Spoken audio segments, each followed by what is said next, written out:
ദൈവത്തിന് മഹത്വം. ക്രിസ്തുവിൻ്റെ മടങ്ങി വരവ്. പ്രവചന പഠനം 16-ാമത്തെ ഭാഗത്തേക്ക് ഏവരെയും പ്രാർത്ഥനയോടെ നമുക്ക് ഒരുമിച്ച് ദൈവപാദപീഠത്തിൽ വരാം. കഴിഞ്ഞ ദിവസം നമ്മൾ ചിന്തിച്ചത്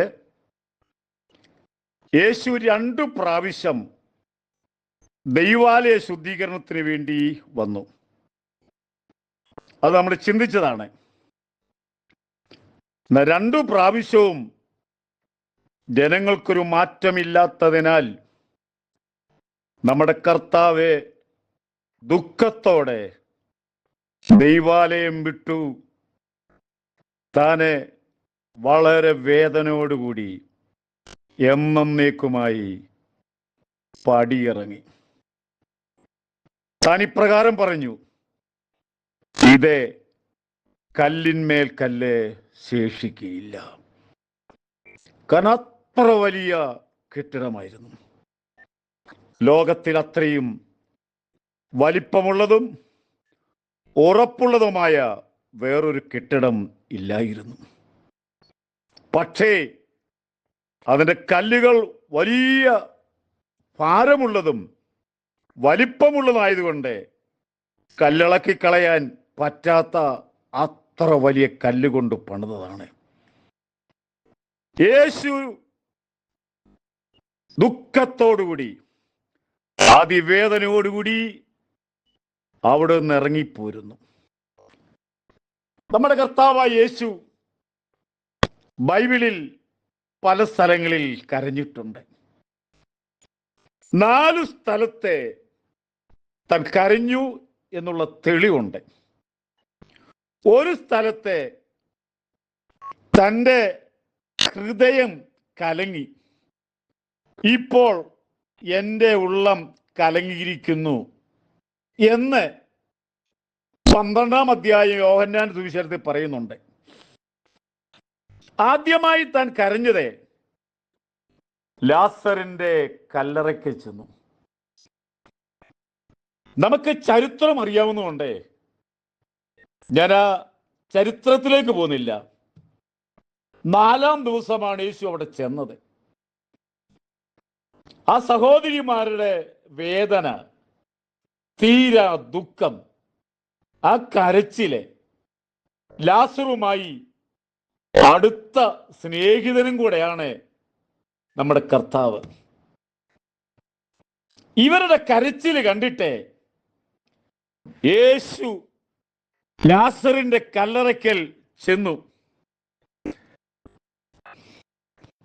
ലാസറേ എന്നുറക്കെ വിളിച്ചു.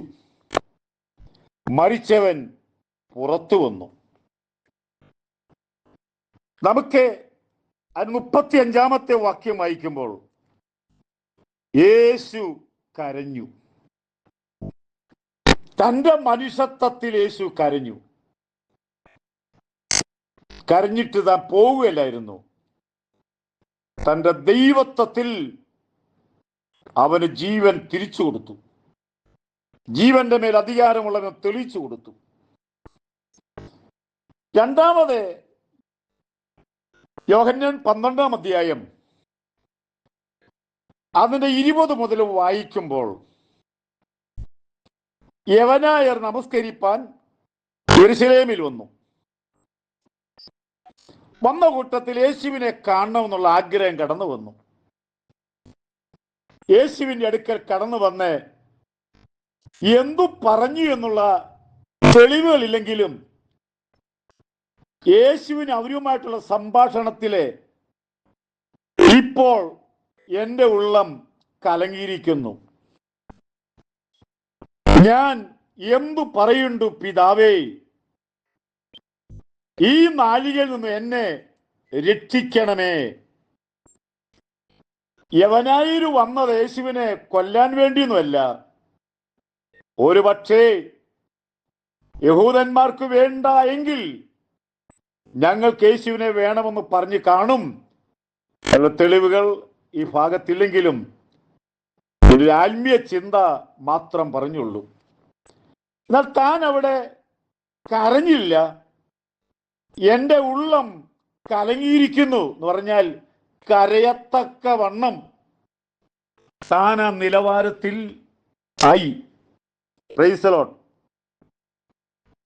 ഇനി രണ്ടാമത് താൻ കരഞ്ഞത്, ഇടയ്ക്ക് ഞാൻ പറഞ്ഞല്ലോ അവിടെ കരഞ്ഞതായിട്ട് തെളിവില്ല. രണ്ടാമത് കരഞ്ഞത് യെരുശലേം പട്ടണത്തെ നോക്കിയും യെരുശലേം ദൈവാലയത്തെ നോക്കി താൻ കരഞ്ഞു. ലൂക്കോസ് 19 അധ്യായം 41 മുതൽ 46 വരെയാണ് അതിന്റെ പശ്ചാത്തലം. അവിടെ പറയുന്നത്, അവൻ പട്ടണത്തിന് സമീപിച്ചപ്പോൾ, യെരുശലേം പട്ടണം, അതിനെ കണ്ടു, അതിനെക്കുറിച്ച് കരഞ്ഞു. കാരണം കരയാനുള്ള കാരണമുണ്ട്. യേശു ക്രിസ്തുവിനെ 1000 10,000 അതിനപ്പുറം വരുന്ന സംഭവങ്ങൾ നമ്മളിപ്പോൾ കാണുന്നത് പോലെ കാണുവാൻ താൻ ദൈവകുമാരനാണ്, ദൈവപുത്രനാണ്, ദൈവമാണ്. AD 70 സംഭവിക്കാൻ പോകുന്ന കാര്യം തൻ്റെ കണ്ണിന്റെ മുമ്പിൽ കണ്ടു. കാരണം അന്നത്തെ ലോകത്തിലെ ഏറ്റവും വലിയ ഒരു സൗധമായിരുന്നു യെരുശലേം ദൈവാലയം. അതിന്റെ കല്ലുകളുടെ വെയിറ്റ് നമുക്ക് ചിന്തിപ്പാൻ കഴിയേല. അതിന്റെ വലുപ്പത്തെ പറ്റി നമുക്ക് പറയാൻ പറ്റിയേല. അത്ര വലിയ കല്ലുകളാൽ പണിതാണ്. യേശു പറഞ്ഞു, കല്ലിന്മേൽ കല്ല് ശേഷിക്കയില്ല എന്ന് പറഞ്ഞാണ് യേശു കരഞ്ഞത്. AD 70 സംഭവിക്കാൻ പോകുന്ന കാര്യം തൻ്റെ കണ്ണുകൊണ്ട് കണ്ടു. ചരിത്രം ഇങ്ങനെ പറയുന്നത്, AD 70 ഏപ്രിൽ മാസം ടൈറ്റസ് സൈന്യം യെരുശലേമിലെത്തി നഗരം ഉപരോധിച്ചു. നഗരവും ഉപരോധിച്ചു എന്ന് പറഞ്ഞു കഴിഞ്ഞാൽ ആർക്കും പുറത്തു പോകാതെ വണ്ണം നീണ്ട 5 വർഷം അവരെ ഒരുത്തരെയും പുറത്തു പോകാതെ വണ്ണം പട്ടാളക്കാരെ ചുറ്റും വാടകൂരി.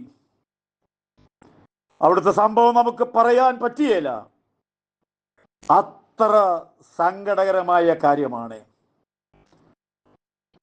5 മാസം അവരനുഭവിച്ച വേദനകൾ, വ്യതകൾ AD 70 യെരുശലേം ദൈവാലയം തീ വെച്ച് നശിപ്പിച്ചു. ചരിത്രം പറയുന്നത് 13 ലക്ഷത്തിലധികം പേർ കൊല്ലപ്പെട്ടു. 17 വയസ്സിന് താഴെയുള്ള എണ്ണമില്ലാതെ വണ്ണം കുഞ്ഞുങ്ങളെ അടിമകളായി വിൽക്കുവാൻ മാറ്റി നിർത്തി. കാരണം എന്ത്? ദൈവത്തെ തള്ളിയത് കൊണ്ടും ദൈവത്തിന് കൽപ്പന അംഗീകരിക്കാഞ്ഞത് കൊണ്ടും. ചുരുക്കം പറഞ്ഞാൽ ദൈവാലയത്തിൽ നിന്ന് ദൈവത്തെ പുറത്തു വിട്ടപ്പോൾ ഈ സംഭവം ഉണ്ടാകുന്ന ദൈവത്തിനറിയാം. അതുകൊണ്ടാണ് യെരുശലേമിനെ നോക്കി താൻ കരഞ്ഞത്. അടുത്ത ഭാഗം ദൈവം അനുവദിച്ചാൽ അടുത്ത സമയം ചിന്തിക്കാമെന്ന് ദൈവത്തിൽ ആശ്രയിക്കുന്നു. എൻ്റെ വാക്കുകളെ ഞാനിവിടെ ചുരുക്കുന്നു. ദൈവം നമ്മളെല്ലാവരെയും അനുഗ്രഹിക്കട്ടെ.